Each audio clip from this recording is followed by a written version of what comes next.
The chapel had never been dark. Even in winter, when snow filled the square and ice bloomed across the windows, there was always a candle burning. Father Wren kept it so, one flame left on the altar, a promise that the village was never fully alone. People measured their days by it. When it guttered low, someone would fetch a taper and light it again. But on the night it happened, the candle stood thin and stubborn, its wax pooled into hardened rivers across the brass plate. Father Wren, weary from prayer, had meant to replace it before dawn.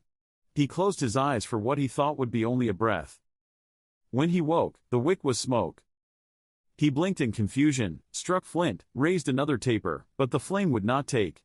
The wick crumbled at his touch, black as bone. Outside, the village slept. Doors half open to let in the breeze, shutters loose against the summer air. And then came the sound. Not thunder, not wind, but a sharp click, rolling through the square like a wave. One door. Then another. Then every door at once. Wood slammed. Iron latches fell. Hinges groaned as if struck by invisible hands. By the time Father Wren stumbled outside, lantern in hand, the square was silent again. Every home stood sealed. No lock had been touched, no latch held by a human hand. But not one door could be opened. The candle was gone, and the village was locked inside itself. At first, no one believed it. In the early gray light, villagers tried their doors as they always did, to fetch water, to check the animals, to walk to the square. But the handles turned stiff in their palms, and the doors would not budge. Children tugged and kicked until their heels bruised. Men threw shoulders against oak frames and heard the wood groan but not give. Women tried every key they had, but the iron refused to turn in the lock. And then came the fear: the doors had not been locked from within. They were sealed from without. By mid-morning, the square was filled with people who had forced their way out of windows, or crawled through cellars, or broken shutters to climb into the daylight. Some still had dust on their faces from squeezing through gaps too narrow for comfort. But when they turned back, the doors they had abandoned stood shut again. Not broken, not marked, whole and still, as though no hand had touched them. Arguments rose. "It's the priest's fault," Marta Oliva spat. "The candle went out. He let it die." Father Wren shook his head, pale and trembling. "I tried to relight it. The flame refused. It is not my hand that shut us out." "Then whose?" Jacob demanded. The square fell into uneasy silence. By noon, hunger began its whisper. Pantries were locked away. Loaves of bread, wheels of cheese, salted fish, all behind doors that would not open. Chickens clucked in coops no one could reach. Milk spoiled in churns. Water could still be drawn from the well, but even its stone cover groaned when lifted, as though resisting each bucket lowered. Children cried. Men muttered.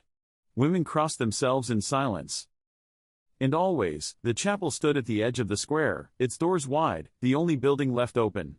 Inside, the altar waited, bare but for a plate of hardened wax where the last candle had died. That night, no one went home. The square became a camp of murmurs and restless bodies. Blankets were spread, small fires lit from fence wood and branches. Faces glowed orange in the dark, wide-eyed and sleepless. And then, just as silence threatened to fall, it came again. The sound. Click. Not of one latch, but of many. Every door in the village rattled at once, locked tighter still, though none had touched them. The sound rippled through the square like bones snapping in unison. Children screamed. Grown men froze. And from the open chapel, the darkness pressed heavier, as though waiting. The third day began with gray skies and silence. The villagers stirred where they had slept in the square, stiff from the cold ground, their clothes damp with dew. No one had gone into their homes, and no one could. The doors remained sealed, wood smooth as bone, iron cool and unyielding. Children clung to their mothers, asking why they could not return to their beds, and no answer satisfied. Some tried again at sunrise, pressing shoulders to their thresholds, but the houses did not relent. It was as though the walls themselves had grown roots into the earth, unwilling to open for the ones who built them. The only place left to enter was the chapel. Its doors stood wide, untouched by whatever power had locked the village away from itself. All through the day, villagers drifted toward it, reluctant but drawn, as if the open doorway promised safety simply because it was open. Father Wren stood at the threshold, pale from sleeplessness, his eyes rimmed red. He did not welcome them in, nor bar them, but watched with a look that made some turn back.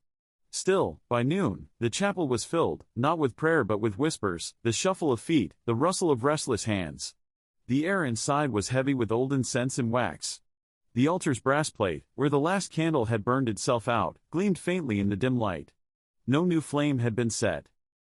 Marta Oliva was the first to speak aloud what others thought. She said the chapel was a trap, that the open doors were bait, that if they all crowded inside it, they would find themselves locked away just as their homes had sealed. Jacob countered that perhaps the chapel was spared, that it was the one place chosen for their refuge. They argued in low, sharp voices, watched by faces too tired to join. Father Wren stood silent through it all until finally he spoke. The candle had gone out because it was not meant to burn forever, and the doors had closed because the people had taken their homes for granted. His words fell into the air like stones into water, sinking without answer. No one believed him, yet no one could deny that something beyond them had shifted the world. As dusk fell, the square outside darkened, the house's windows gaping like blind eyes. The villagers lingered in the chapel longer than they meant to, unwilling to return to the open night. When the last child whimpered with hunger, their mothers led them back to the fires in the square. The chapel doors remained open behind them, yawning into shadow, unwilling to close no matter how many times Father Wren pulled at them. The hinges creaked but the wood refused, as if the building itself rejected the idea of being shut. That night, when the fires burned low, the villagers heard it again.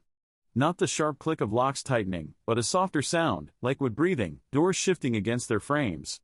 And with it, faintly, from the chapel's darkness, came the scent of smoke. Not of the fire in the square.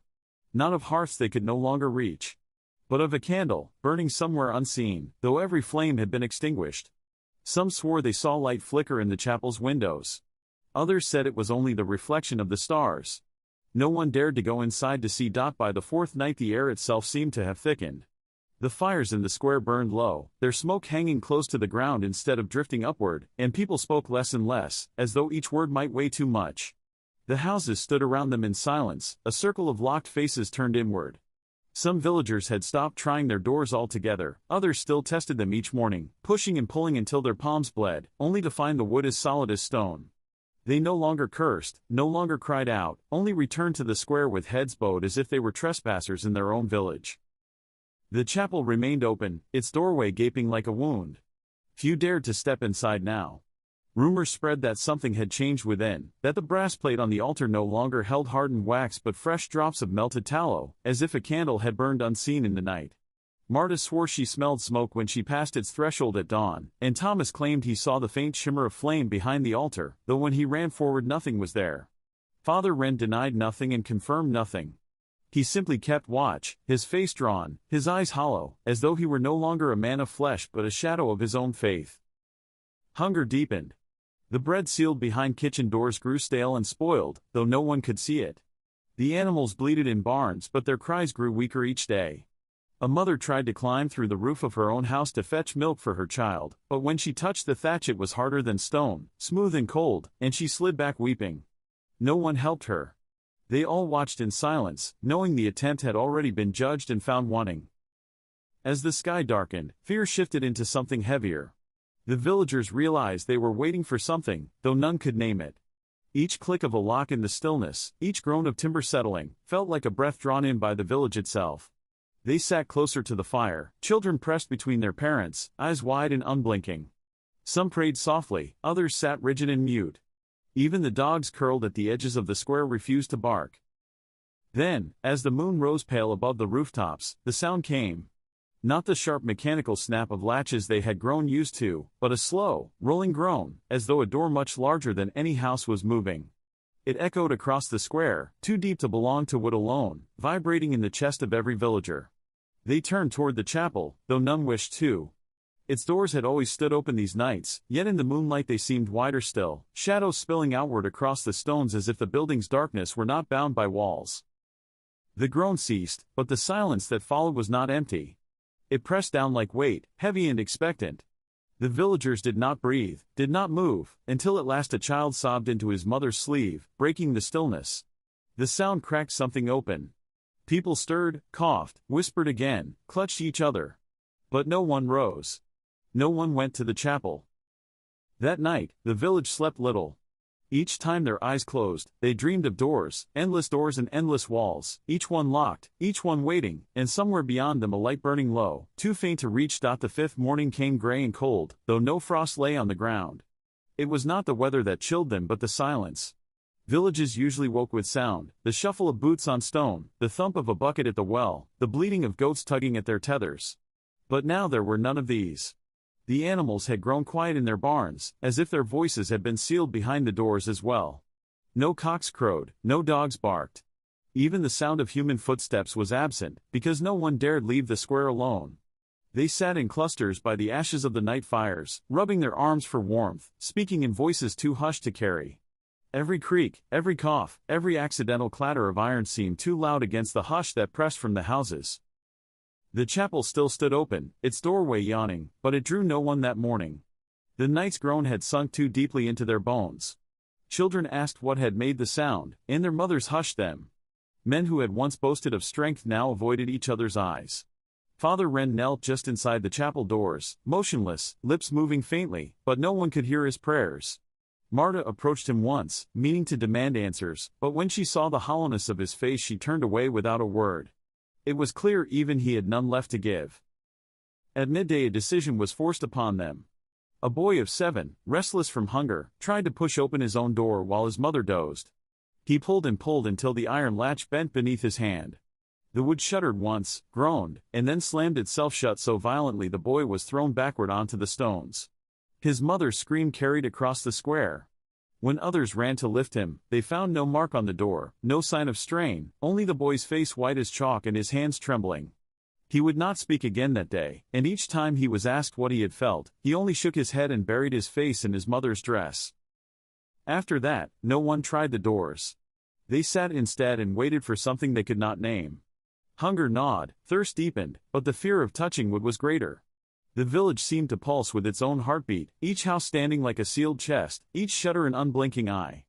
People began to wonder in whispers whether they were truly locked out of their homes, or locked out of something that lived inside them. When the sun fell, no fire was lit. The villagers huddled in darkness, afraid that even flame might call attention. The silence of the morning had stretched into night, and still no footsteps stirred, not even their own. It was as if the village itself had swallowed every sound but the slow groan of the unseen door they all feared would open next. The sixth day began darker than the others. Heavy clouds smothered the sky, and the morning came without sunlight. The square was damp with dew, the stones slick, and the villagers moved as though each step might disturb something watching. No one spoke of food anymore. Hunger had hollowed them, yet they feared the doors more than they feared starvation. It was not only their homes that were sealed, it was memory. Each day, fewer of them spoke of what they had left behind, the bread on the shelves, the beds unmade, the fires left cold on the hearth. It was as if their houses had already swallowed the lives within them, leaving only shells of people waiting outside. The chapel loomed at the edge of the square, its door still open. Father Wren had not left it for a full day and night. He knelt before the altar, his body rigid, his head bent low. Those who dared peek inside swore the air smelled faintly of melted wax, though no flame burned. On the altar's brass plate, where the last candle had died, a thin stream of wax seemed to glisten as if freshly spilled. Yet no wick stood, no taper smoldered. The light that should have come with it never appeared. It was as though the candle burned without fire, consuming itself in silence. Marta stood longest at the threshold. She did not step inside, but she watched. She saw Father Wren's lips moving, though no sound reached her. She saw his hands clasped until his knuckles whitened. And she thought, or perhaps imagined, that his shadow flickered on the wall behind him, though no flame was near enough to cast it. She backed away slowly, unwilling to test whether it was real. By afternoon the village gathered near the well. Water was still there, but each bucket grew heavier, as if the earth resisted giving it up. The men strained, ropes creaking, arms trembling. When at last a bucket surfaced, the water inside was dark, reflecting no face. Some still drank, desperate, though they gagged on the taste of iron and smoke. Others spat it out and crossed themselves, murmuring that even thirst could be endured longer than that taste. As evening fell, the air thickened again. No fires were lit, the memory of the last night's silence was too strong. Families huddled close, children crying softly into their mothers' shawls. The doors of the houses stood around them like tall sentinels, unchanged, unbroken, waiting. When the first click came, sharp and final, the villagers froze. Another followed, and then another, rolling around the square until every latch had sounded once more. And then they heard it from the chapel. A faint hiss, soft but unmistakable, the sound of a wick catching flame. The doors gaped open, shadows spilling out onto the stones. No one moved, but all saw it, a thin orange glow flickering at the altar, though no hand had touched a match. A candle burned again. Yet its light did not reach them. It remained trapped inside, its glow pale, muffled, like a fire seen beneath water. The villagers stayed where they were, holding their breath, knowing the night would not pass without demand. The candle had relit itself, but it had not been lit for them. The seventh day came without dawn. The sky stayed the same dim gray as the night before, a colorless lid pressed down upon the square.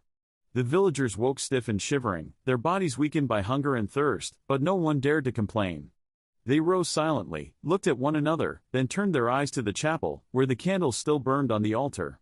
Its flame had not flickered through the long hours of the night. It stood tall, steady, bright enough to see but never bright enough to warm. By then, no one questioned how it had relit. No one asked what kept it burning. They only watched it, each face drawn with the same hollow hunger, as if the flame itself might feed them if they could look long enough. Children whimpered for food, and mothers hushed them. Men rubbed their empty stomachs, but no one rose to try the locked doors again. The village had stopped resisting. It had surrendered to its silence. Toward noon, Father Wren stepped out of the chapel for the first time in 2 days. His eyes were glassy, his lips cracked and dry. He looked thinner than he had the week before, as if the chapel itself had eaten away at him. He raised a hand for silence, though no one had spoken, and said in a voice rasped raw, "The doors will never open." The words fell over the square like cold rain. Some gasped, others bowed their heads. A woman wailed once, but quickly pressed her hands over her mouth. Wren did not soften them with comfort. He only repeated, slower, heavier, "The doors will never open. They are closed because they were never ours to begin with." Marta forced herself to stand. Her legs shook, but her voice carried. "If not ours, then whose?" she asked. No one answered. The priest only lowered his gaze to the stones at his feet. As evening drew near, the air grew tight again. The villagers huddled together in silence. They waited for the sound they now dreaded yet expected, the rolling groan of unseen locks, the rattle of shutters, the sigh of hinges breathing. It came as the first stars should have risen, though no stars pierced the heavy sky. Click. One door. Click. Another. Then all at once, every house groaned in unison. This time, it was not the sound of latches tightening. It was the sound of something deeper, as if the houses themselves were drawing breath, sealing not only doors but the lives that had once filled them. The walls seemed to shift, the shutters bow inward, the roofs sink slightly lower. The square shook with the weight of it, and the villagers clung to each other. Then it ended. The houses stood as before. But every soul in the square knew the truth: whatever lived in their homes had closed itself forever, and the doors were not meant to open again. The candle burned on, untouched, its flame unwavering. The villagers gathered around their fires, not daring to look back at the homes they once called their own. They knew they would build shelters in the square, they would eat and drink as they could, but they would never cross those thresholds again. In the silence that followed, children asked where they would sleep. Mothers told them, "Here." Men asked where they would keep the harvest when it came. Others answered, "Here." The village had moved outside itself. The houses watched, empty yet not abandoned, their doors shut against the people who had built them. And in the chapel, the single candle burned on, casting its light into shadows no hand would ever touch again.